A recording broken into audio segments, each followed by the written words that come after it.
এবার পোল্ট্রির চাল বানচাল করেই সকলের সামনে অহনাকে রক্ষা করলো অর্জুন। হ্যাঁ বন্ধুরা, আমরা এমনটাই দেখে চলেছি বড়লোক ঘরে ছোট বউ ধারাবাহিকের পরবর্তী আপডেটে। তোমরা যারা নতুন আছো তারা কিন্তু অবশ্যই চ্যানেলটি সাবস্ক্রাইব করতে ভুলো না। তো চলো বিস্তারিত জেনে আসি।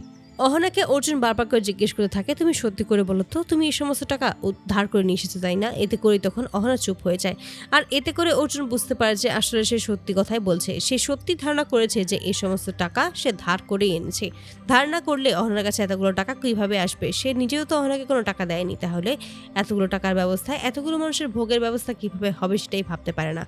যখনই জানতে পারে যে হ্যাঁ টাকা ধার নিয়েছে, ঠিক তখনই জিজ্ঞেস করে কার থেকে নিয়েছো, সত্যি করে বলো তুমি কার থেকে টাকা নিয়েছো আর কত টাকাই বা নিয়েছো। এতে করে অবশেষে সমস্ত সত্যি স্বীকার করে নেয় অহনা অর্জুনের কাছে আর বলে যে আমি গিরিমাসির কাছে গিয়েছিলাম, কারণ উনি ছাড়া আর কেউ নেই যে আমাদেরকে টাকা ধার দেবে।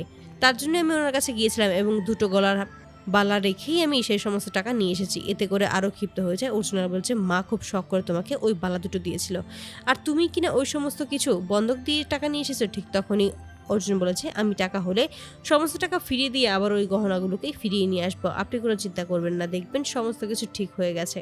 এই বলে যখন অহনা চলে যায় ঠিক তখনই অর্জুন ভাবতে থাকে যে এখন সে কি করবে, কিভাবে বা কালকে সকালের মধ্যেই সে অহনাকে রক্ষা করতে পারবে। কারণ এই সমস্ত কিছু যে পল্টু খুব জানতে পেরেছে এটা খুব ভালোভাবেই জানতে পারে অর্জুন, কারণ আড়াল থেকে সে সমস্ত কথাই শুনে ফেলেছিল। আর তখনই মনে মনে বলেছে আমি যে তোমাকে কিভাবে বলবো অহনা যে পল্টু তার সমস্ত কিছু জেনে গেছে, আর কালকে সকালে গিরিমাসি আমাদের বাড়িতে আসবে।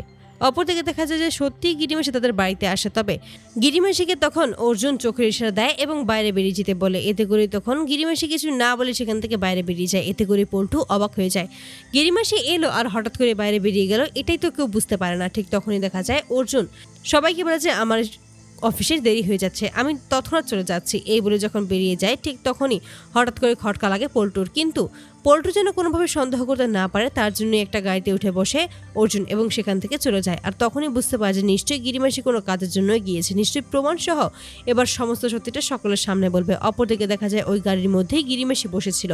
তখনই গিরিমাসিকে বলেছে আমি জানি আমাদের বাড়ির ছোট বউ অর্থাৎ আমার স্ত্রী আপনার কাছ থেকে দুটো গহনা দিয়ে টাকা নিয়ে এসেছিল, আর এখানে খুব ঝামেলা হয়েছিল বলেই এই কাজটা করতে সে বাধ্য হয়েছিল। আপনি দয়া করে এই সমস্ত কথা আমাদের বাড়ির ভিতরে বলবেন না, আমি আপনাকে সমস্ত টাকা শোধ করে দেবো, আমাকে কিছুদিন সময় দিন, তাহলেই সবটা হবে।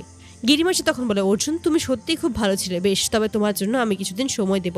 আমি তো অন্য কাউকে কখনো সময় দেই না এত বেশি, তবে তুমি যেহেতু চাইছো তোমাকে আমি সময় অবশ্যই দেব।